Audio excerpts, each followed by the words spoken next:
لبیک یا حسین، لبیک یا حسین. وما آتاکم الرسول فخذوه وما نہاکم عنہ فانتہوا. صلوات.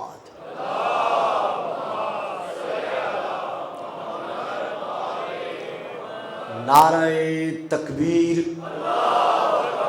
نعرہ تکبیر، نعرہ رسالت، نعرہ رسالت، نعرہ حیدری، نعرہ حیدری.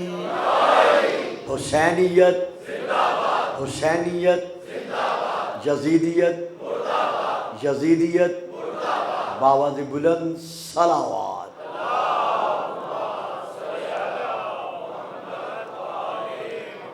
سب سے پہلے میں دعا گو ہوں کہ خلاق عالم ہمارے ملک پاکستان کو موجودہ بارشوں سے جو ملکی حالات بصورت سیلاب ہمارے سامنے ہیں، رحمت للعالمین اور ان کے گھرانے رحمت کے صدقے میں اللہ ہمیشہ کے لیے ایسے حالات سے ہمیں امن و امان عطا فرمائے.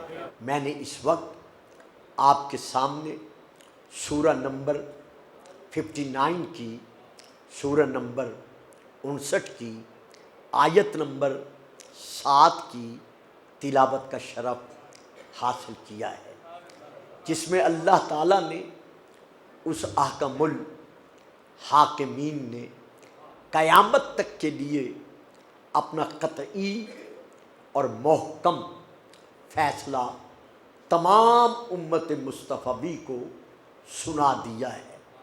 ہاں وہ اس دور میں تھے، ہاں آنے والے دور میں ہیں، ہاں تا قیام قیامت جس جس دور سے ان کا تعلق رہے گا، اللہ نے انہیں اپنا حتمی فیصلہ سنا دیا ہے. وما آتاکم الرسول فخذوہ، جو تمہیں رسول دے وہ لو. جو تمہیں رسول دے. دیکھیے یہاں اس آیت میں رسول کہا گیا ہے، محمد نہیں کہا گیا. یعنی اللہ نے آیت میں یہ نہیں فرمایا کہ جو تمہیں محمد بن عبداللہ دے وہ لو، نہ، جو تمہیں رسول دے وہ لو. معلوم ہوا اللہ نے رسول کے منصب کا ذکر کیا ہے، نام کا ذکر نہیں کیا. اب اگر کوئی رسول کے فیصلے کو تسلیم نہیں کرتا تو وہ منکر منصب بنے گا. ما آتاکم الرسول، میں اس کی وضاحت نہیں کرتا، ما آتاکم الرسول، جو تمہیں رسول دے فخذوہ، پس وہ لو.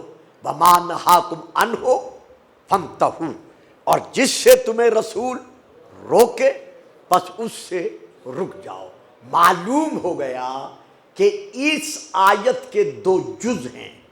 پہلا جز کیا ہے کہ جو رسول دے وہ لو، اور دوسرا جز کیا ہے کہ جس سے رسول روکے اس سے رک جاؤ. اسی کا نام ہے اسلام. یعنی صاحبان علم، صاحبان فہم و فراست، اور خاص طور پر یہ ماحول علمی جو ہر سال میسر آتا ہے، جن کی دعاؤں کے سائے میں میں آگے بڑھتا ہوں.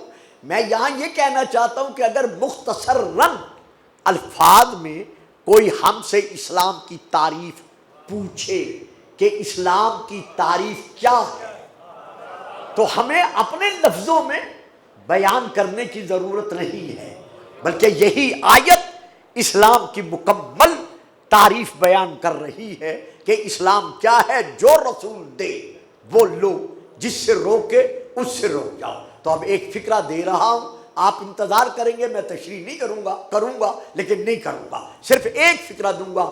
معلوم ہوا ہر مسلمان کو اپنے آپ کو مسلمان کہوانے کے لیے یہ دیکھنا پڑے گا کہ اس آیت کی تفسیر میں نظر آتا ہے یا نہیں آتا۔ یعنی اس آیت میں اللہ نے یہ واضح کر دیا ہے کہ کسی محمد کے امتی کو، رسول کے امتی کو یہ حق حاصل نہیں ہے کہ وہ رسول کے فیصلے پر اپنے حق کے اختیار کو استعمال کر سکے۔ وما کان لمؤمن ولا مؤمنۃ اذا قضى اللہ ورسولہ امرا ان یکون لہم الخیارہ، کسی مومن مرد کو اور کسی مومنہ عورت کو یہ حق حاصل نہیں ہے۔ دیکھیے کتنا اللہ نے واضح طور پر بیان فرما دیا ہے۔ قرآن کے ایک ایک لفظ پر رکنا پڑتا ہے لیکن رکا نہیں جا سکتا۔ وما کان لمؤمن ولا مؤمنۃ، کسی مومن مرد کو اور کسی مومنہ عورت کو یہ حق حاصل نہیں ہے کہ وہ محمد کے فیصلے پر اپنے فیصلے کو مسلط کرے، نہ یہ حق حاصل نہیں ہے۔ اور اگر کوئی ایسا کر لیتا ہے، اپنے فیصلے کو رسول کے فیصلے پر ترجیح دیتا ہے، تو پھر قرآن ہماری رہنمائی فرما رہا ہے کہ وَمَن يَعْصِ اللَّهَ وَرَسُولَهُ فَقَدْ ضَلَّ ضَلَالًا مُبِينًا، اگر کوئی اللہ اور اللہ کے رسول کے حکم کی نافرمانی کرتا ہے، جتنی نمازیں پڑھتا رہے، جتنے روزے رکھتا رہے، جتنے حج پڑھتا رہے، جتنے عمرے بجا لاتا رہے، جتنی تسبیح پڑھتا رہے، فقط ضل ضلالا مبینا، یہ قرآن کا فیصلہ ہے کہ جو محمد کا حکم عدولی کے پر تلا ہوا ہے وہ یہاں بھی گمراہ ہے، وہ وہاں بھی۔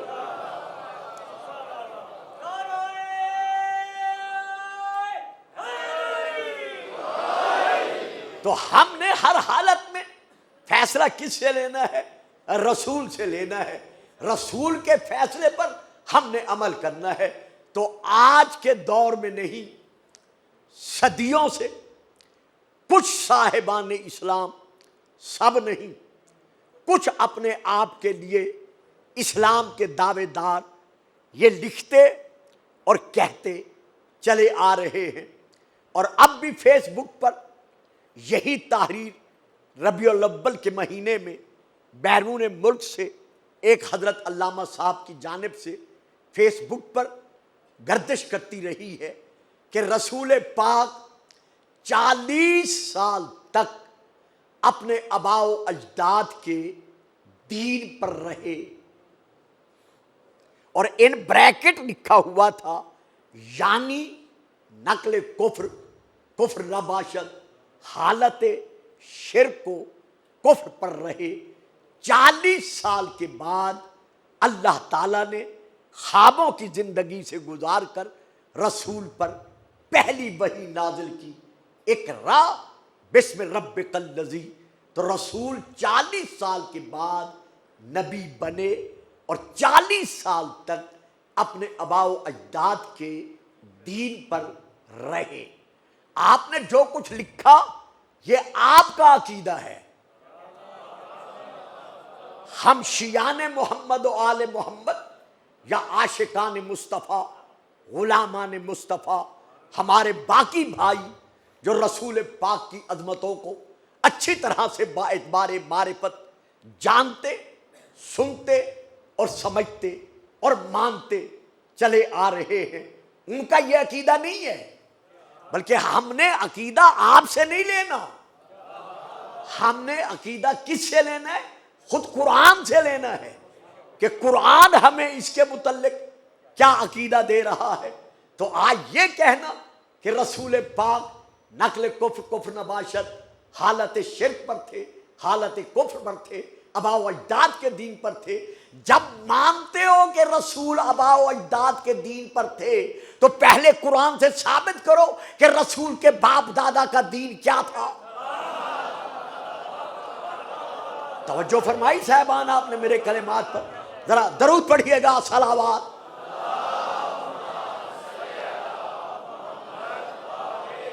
اچھا بارش ہے اس لیے ذرا ڈھیلی ڈھیلی سلوات اور بھی پڑھ دیں صلوات.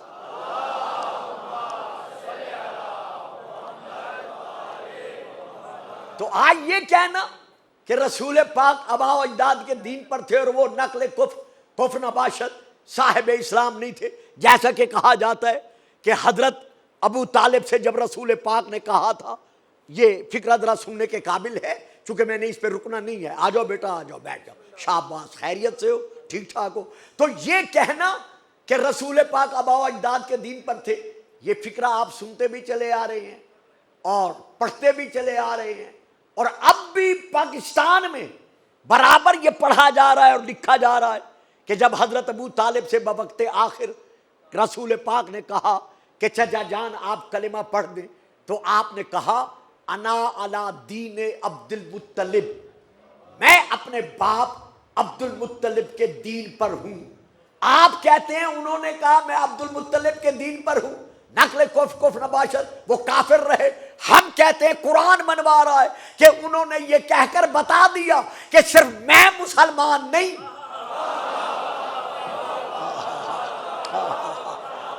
انشاءاللہ آئندہ تقاریر میں آگے بڑھ کر اس کی تشریح و تفسیر ہو سکے گی.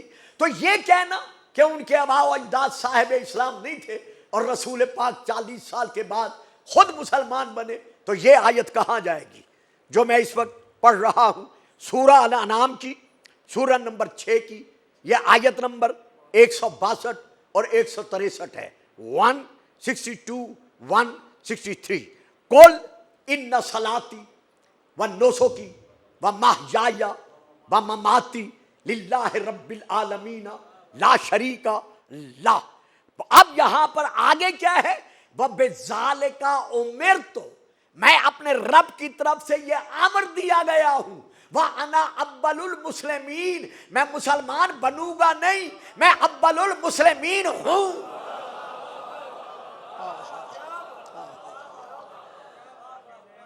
یعنی یہ آیت دلالت کر رہی ہے اس حقیقت پر کہ رسول پاک کے لیے اللہ فرما رہا ہے، آیت ہے وہ عمر تو میں اللہ کی طرف سے یہ امر دیا گیا ہوں، یہ حکم دیا گیا ہوں. قل، میرا حبیب ان سے کہہ دے، ان صلاتی، میرا نماز پڑھنا، و نسکی، میرا عبادتیں کرنا، و محیای، میری زندگی کے ایک ایک سانس کی آمد و رفت، و مماتی، اور میرا رب کی طرف رجوع کرنا، یہ سب کچھ وَلِلَّهِ رَبِّ الْعَالَمِينَ، رب العالمین کے لیے ہے. کہاں ہے اس آیت میں کہ اللہ نے رسول کی زندگی کے پہلے 40 سال نکال دیے ہو؟ اوہو، نہیں صاحبان نہیں، یہاں مجھے آپ کی توجہ کی ضرورت ہے.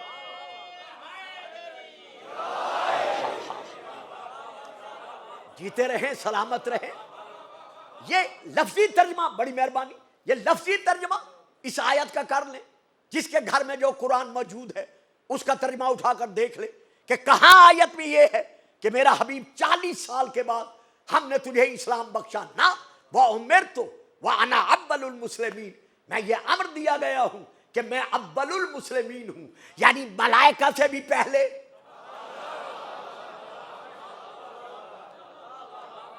مومنین جنات سے بھی پہلے، حضرت آدم جیسے ابو البشر، حضرت آدم جیسے ابو البشر، مسجود ملائکہ، خلیفۃ اللہ سے بھی پہلے. نہ ایک فکرہ زبان پر آ گیا ہے، بڑا پیارا ہے میرے لیے، میں وہ عرض کرتا ہوں، ہر پہلے سے پہلے. واہ، بڑی مہربانی جی، جیتے رہو.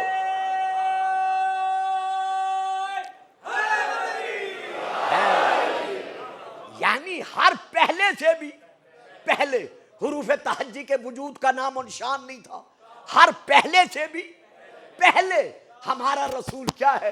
اول المسلمین، اول المسلمین ہے.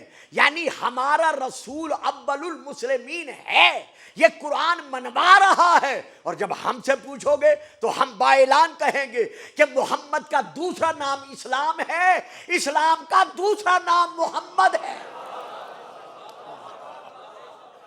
یہ ہمارا عقیدہ بالنبوہ ہے. اب میں ایک اور آیت اسی سلسلے میں پڑھ رہا ہوں، سورہ نمبر 39 آیت نمبر 11-12، میں یہاں سے لے کر یہ آیت پڑھ رہا ہوں۔ ارشاد خداوندی ہے، قل، میرا حبیب اپنی امت پر اس حقیقت کو واضح کر دے۔ معلوم ہوا وہ علیم جانتا تھا کہ ایسے بھی ہوں گے جو کلمہ پڑھ کر بھی محمد کے حق میں گستاخیاں کریں گے۔ اسی لیے اللہ بار بار فرما رہا ہے، قل، میرا حبیب اپنی امت پر اس حقیقت کو واضح کر دو، انی امرت ان اعبد اللہ مخلصا لہ الدین وامرت لان اکون اول المسلمین، کہ اپنی امت کو بتا دو کہ یاد رکھو میں امر دیا گیا ہوں ان اعبد اللہ مخلصا لہ الدین، کہ میں ہمیشہ خالص دین پر رہتے ہوئے اس کی عبادت کرتا رہوں۔ میں ہمیشہ خالص دین پر، یعنی دین اسلام پر رہتے ہوئے اس معبود حقیقی کی عبادت کرتا رہوں، اور میں اس بات کا امر دیا گیا ہوں لأن اکون اول المسلمین، کہ میں مسلمانوں پر یہ ظاہر کر دوں کہ میں محمد ہی اول المسلمین ہوں، یعنی سب سے پہلے اللہ کی الوہیت کا جس نے عالم انوار میں اعلان کیا ہے وہ کوئی اور نہیں، وہ تمہارا نبی محمد الرسول اللہ ہے۔ یہ علمی ماحول ہے، کتب کا خزانہ یہاں موجود ہے۔ ہماری شیعہ کتب میں اور خاص طور پر بہار و نوار میں ایک بہت بڑا خطبہ ہے، خطبہ نورانیہ، جس میں رسول پاک کا یہ فرمان موجود ہے کہ سبحنا وسبحت الملائکۃ بتسبیحنا وسجدنا وسجدت الملائکۃ بتسجیدنا، سب سے پہلے اللہ کی تسبیح ملائکہ نے نہیں پڑھی،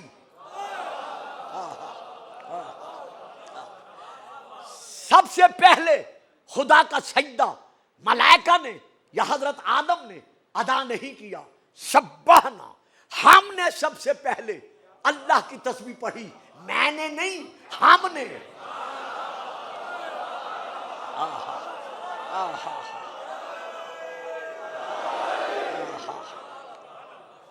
سبح تو نہیں، سبحنا، سلامت رہے، آباد رہے، اور مولا آپ تمام کی اسی ذکر کے صدقے میں نیک تمناؤں کو پورا کرے۔ سبحنا وسبحت الملائکۃ بتسبیحنا، ہم نے تسبیح پڑھی، ہم سے تسبیح سن کر فرشتوں نے تسبیح پڑھنا سیکھی۔ یار جو شاگرد ہیں ان کو تو مسلمان مانتے ہو،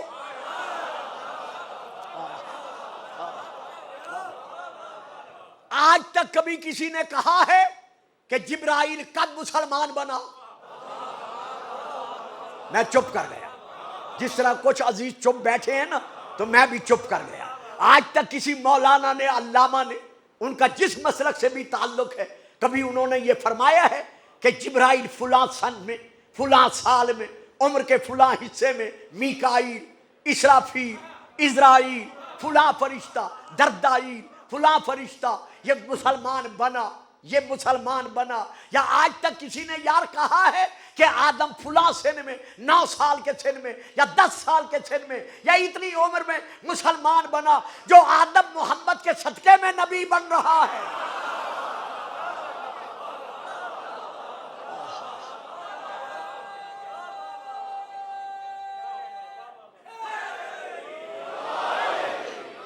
سلامتی ہو، درود پڑھیے گا، صلوات۔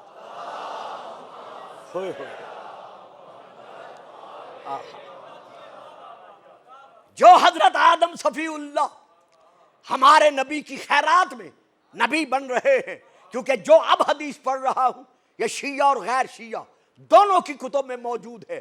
آپ فرماتے ہیں کنت نبیا وآدم بین الماء والطین، میں اس وقت بھی نبی تھا جب آدم میں دم نہ تھا، اب کتاب کا نام لے رہا ہوں مناقب خارزمی اور مناقب ابن مغازلی اور باقی کتابیں ینابی المودت، ان میں یہ درج ہے، یہ کہنے کے بعد رسول نے اشارہ کیا علی کی طرف اور علی کے شانے کی طرف اشارہ کر کے کہا یا علی کنت ولیم وآدم بین الماء والطین، علی تو اس وقت ولی تھا تو ماننا پڑے گا جو دین محمد کا ہے وہی دین علی۔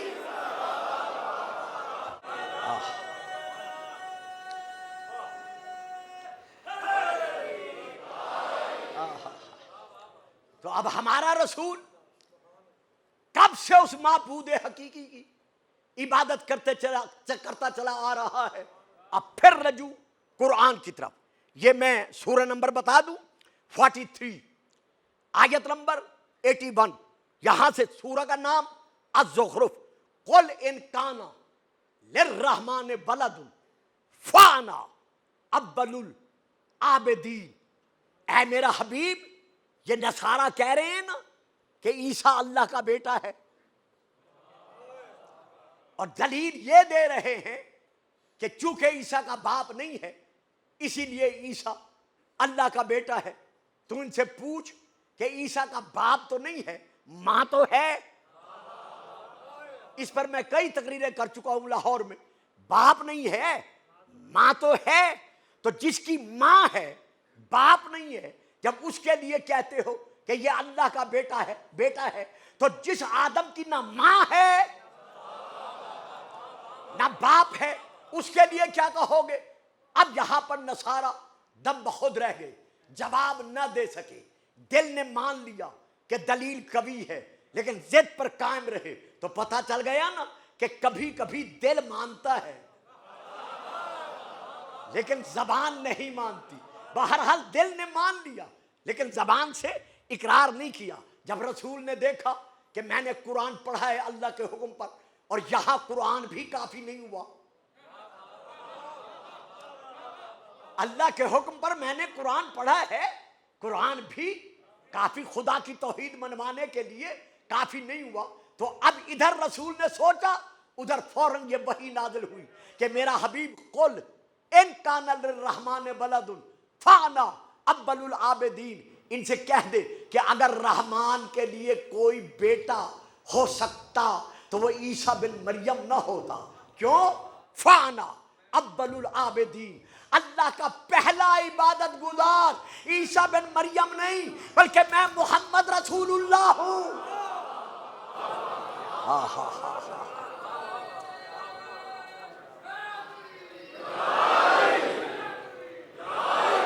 تو یہاں پر ہم یہ دیکھتے ہیں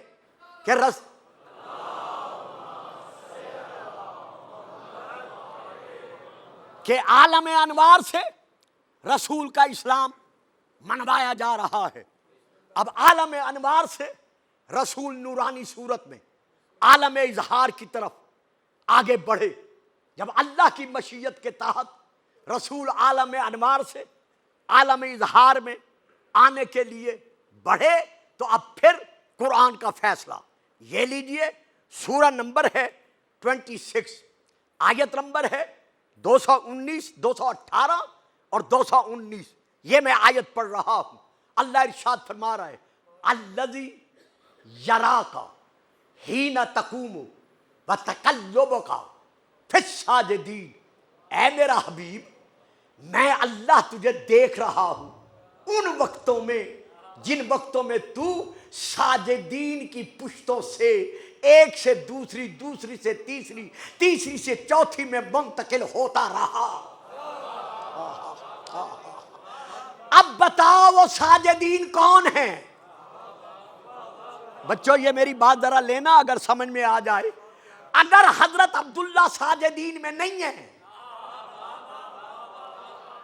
اگر بی بی آمنہ سلام اللہ علیہا سیدہ سجدہ گزاروں میں سے نہیں ہے، اگر حضرت عبد المطلب، جناب ہاشم، جناب عبد المناف، جناب قصی، جناب کلاب، جناب مرہ، یہ سب کے سب خاندان حضرت اسماعیل تک، اور اسماعیل سے ابراہیم تک، ابراہیم سے حضرت نوح اور طارق تک، اور حضرت نوح اور طارق سے آدم تک، اگر یہ ساجدین نہیں ہیں تو پھر بتاؤ آیت کے ذریعے سے وہ ساجدین کون ہیں جن کی پشتوں میں محمد کا نور رہا؟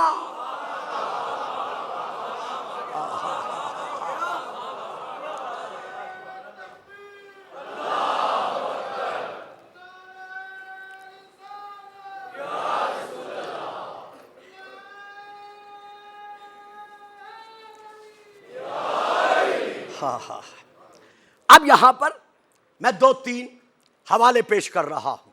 دیکھیے صاحبان، تھوڑا سا آپ کو مجھے ساتھ دینا پڑے گا کیونکہ موضوع اپنے اعتبار سے تھوڑا سا کچھ احباب کے نزدیک اس قابل ہوگا کہ سنا زیادہ جائے، خاموش زیادہ رہا جائے اور بولا کم جائے. میں اس کی حقیقت سے آگاہ ہوں، لیکن ایک خطیب ہونے کے ناطے سے ہماری بھی مجبوری ہوتی ہے، تو اسی لیے میں عرض کر رہا ہوں تھوڑا سا میرا ساتھ دیجیے گا کہ وہ ساجدین کون ہیں جن میں رسول کا نور، اکیلا رسول کا نور نہیں. جیتے رہو، سلامت رہو. خلقت انا وعلی من نور واحد. علی کا اور میرا نور ایک ہے. بھائیو گھبرا جاؤ گے، اور مجھے بھی یہ فکرہ جلدی جلدی میں کہنا ہے، مجھے بھی رکنا نہیں پڑے گا کہ اگر رسول علی کا ذکر اپنے نور کے ساتھ نہ کرتے، بس میں پڑھ گیا. بچوں، عزیزوں، بھائی جان، آپ تو میرے بہت پرانے سامنے ہیں، وہ بابا جی اور باقی کچھ جانے پہچانے حضرات بیٹھے ہیں. میں نے جو پڑھنا تھا میں نے پڑھ دیا ہے. اگر علی کا ذکر نور نبوت کے ساتھ نہ ہوتا تو شاید مسلمان کبھی محمد کے آباء و اجداد کو غیر مسلم نہ کہتے. ہوئے ہوئے ہو ہو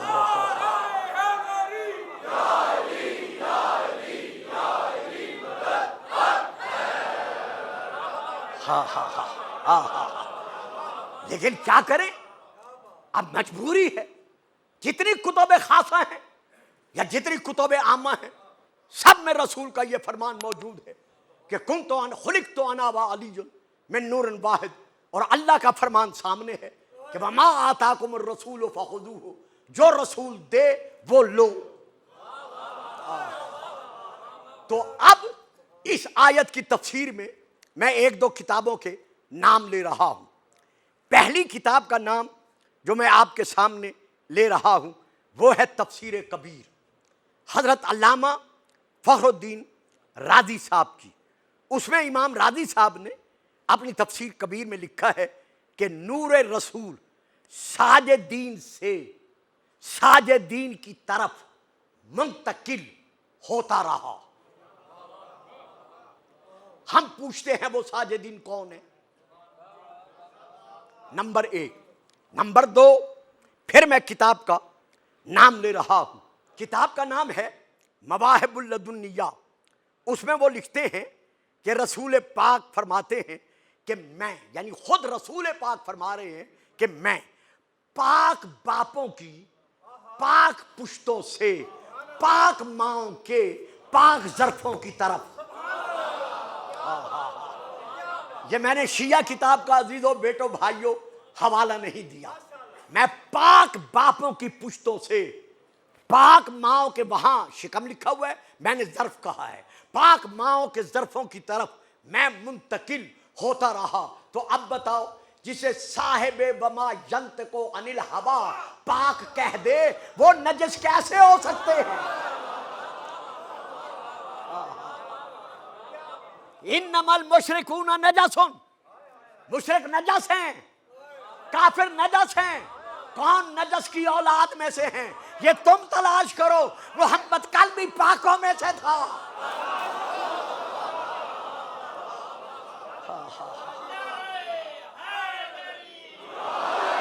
واہ بھائی واہ اہلیان لاہور. بوڑھا ہو گئے ہوں، بچپن گزر گیا ہے، جوانی بیت گئی ہے، لیکن آپ کی دعاؤں کے سائے میں ہمیشہ مجھے چند ایک کلمات ادا کرنے کا جو موقع ملا ہے، آپ نے مجھے کبھی مایوس نہیں کیا۔ یہاں پر پھر میں ایک اور حوالہ دینا چاہتا ہوں۔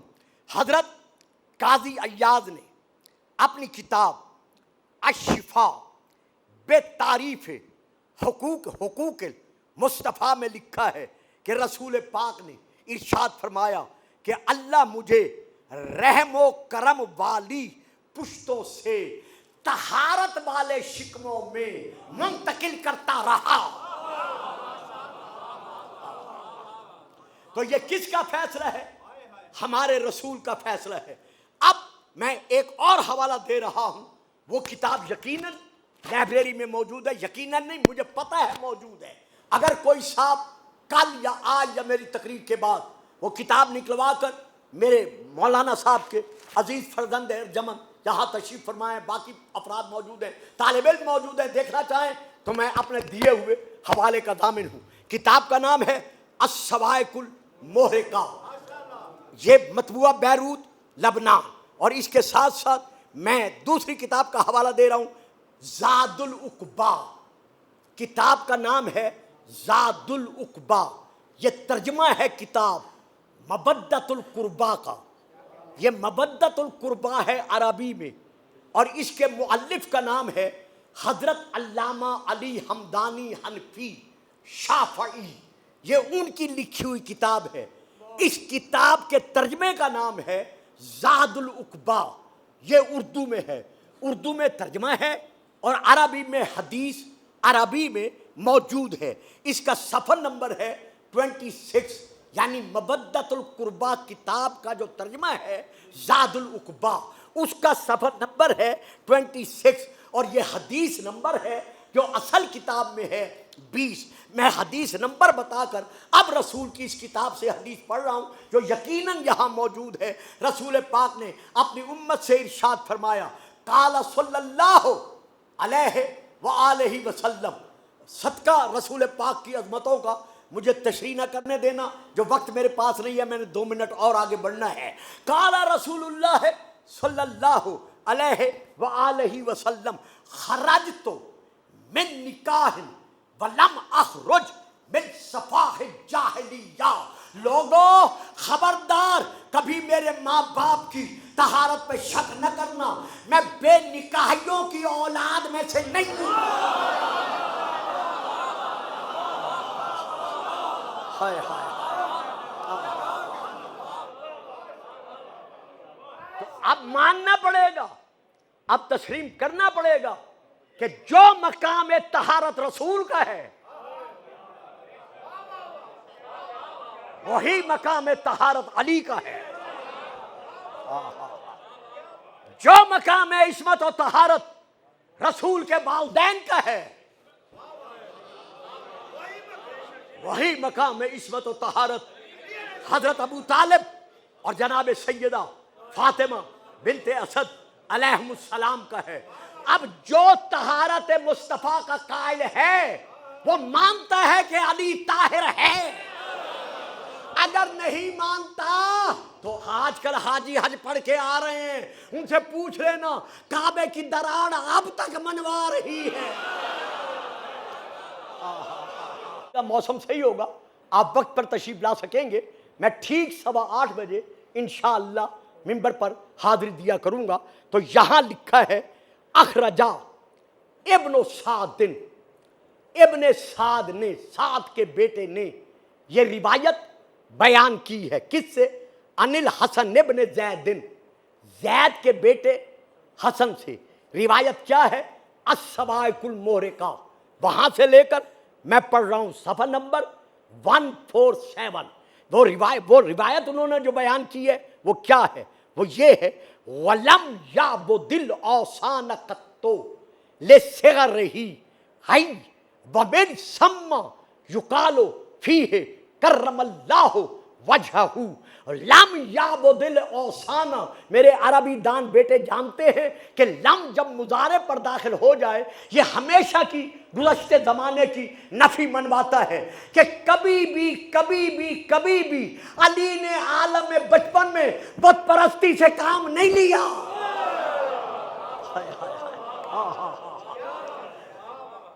ابھی بھول کر بھی عالم بچپن میں علی نے بت پرستی سے کام نہیں لیا.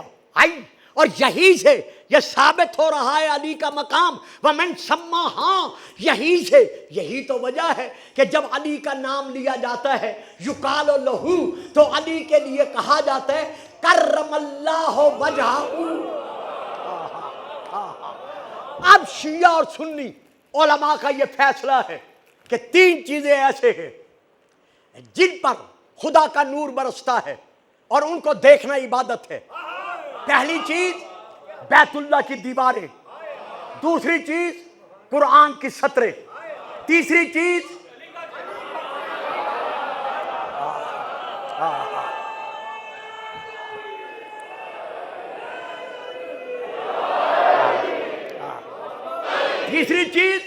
علی کا چہرہ.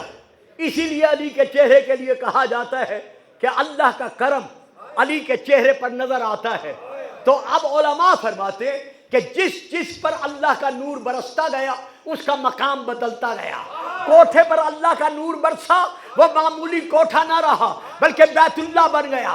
قرآن پر علی کا نور، اللہ کا نور برسا، وہ معمولی قرآن نہ رہا بلکہ کلام اللہ بن گیا. اور علی کے چہرے پر اللہ کا نور برسا، علی کا چہرہ معمولی چہرہ نہ رہا بلکہ وہ وجہ اللہ.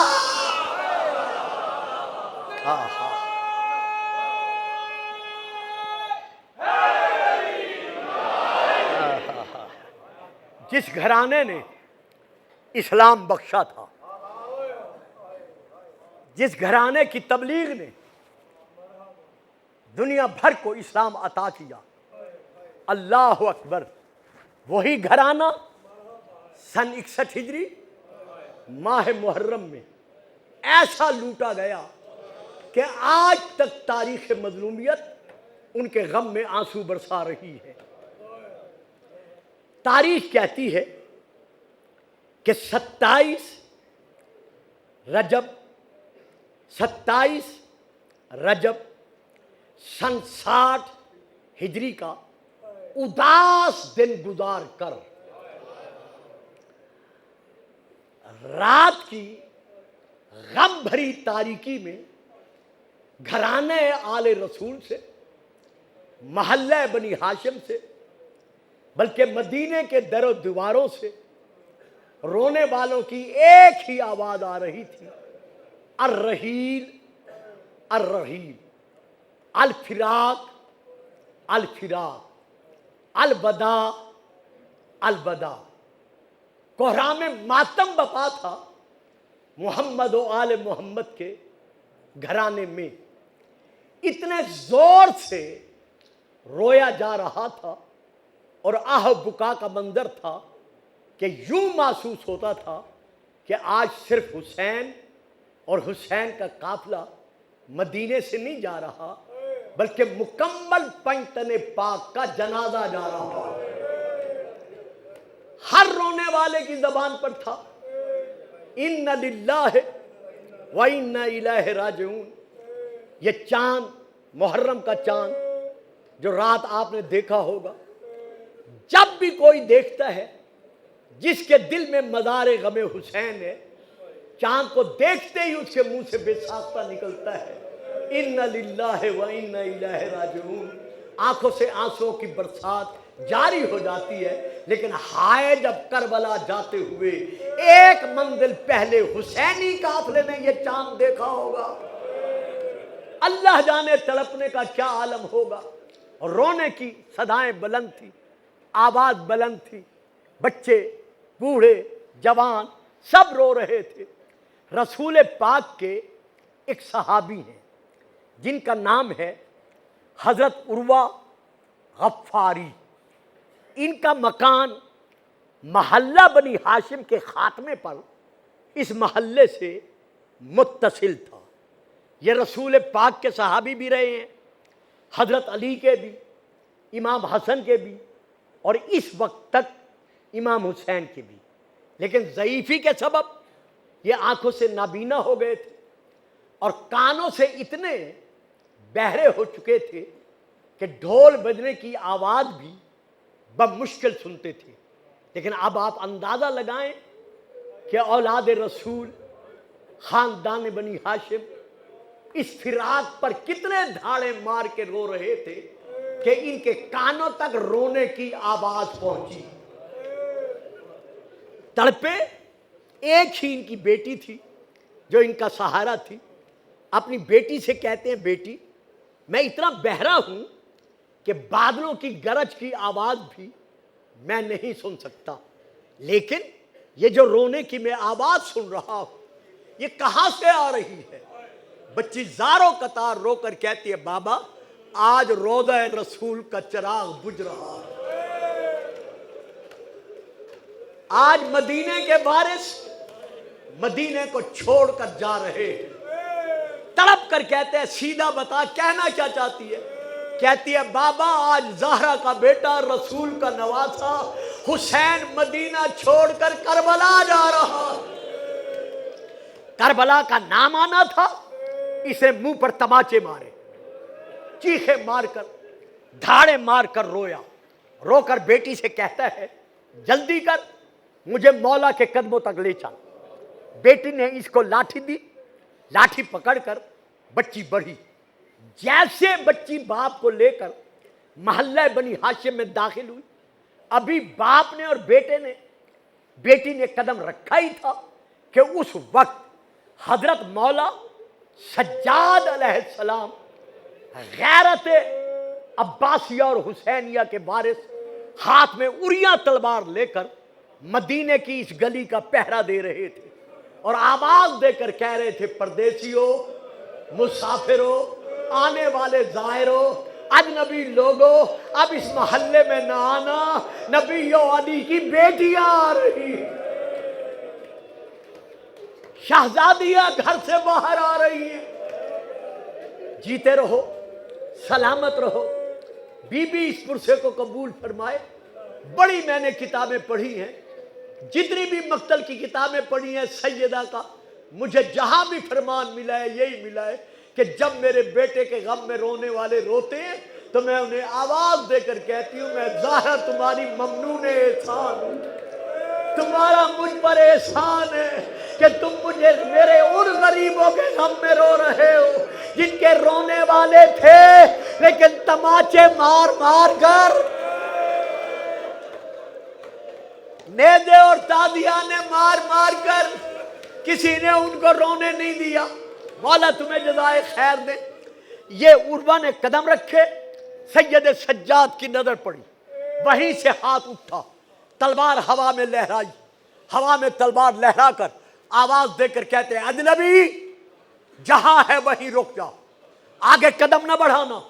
کیا تجھے معلوم نہیں ہے کہ آج نبی زادیاں، چادر تطہیر کی برسہ دار بیویاں اپنے بھائیوں کے، اپنے بھتیجوں کے، اپنے بھانجوں کے، اپنے جوانان بنی ہاشم کے سائے میں گھر سے باہر آ رہی ہیں. امام کا کہنا تھا، لرز کر جب کہا یہ عروہ تڑپا، لرزا، اسے سمجھ میں نہیں آیا کہ میں نے کیا کیا ہے اور یہ کیا آواز آ رہی ہے. سامنے سے مولا حسین نے دیکھا،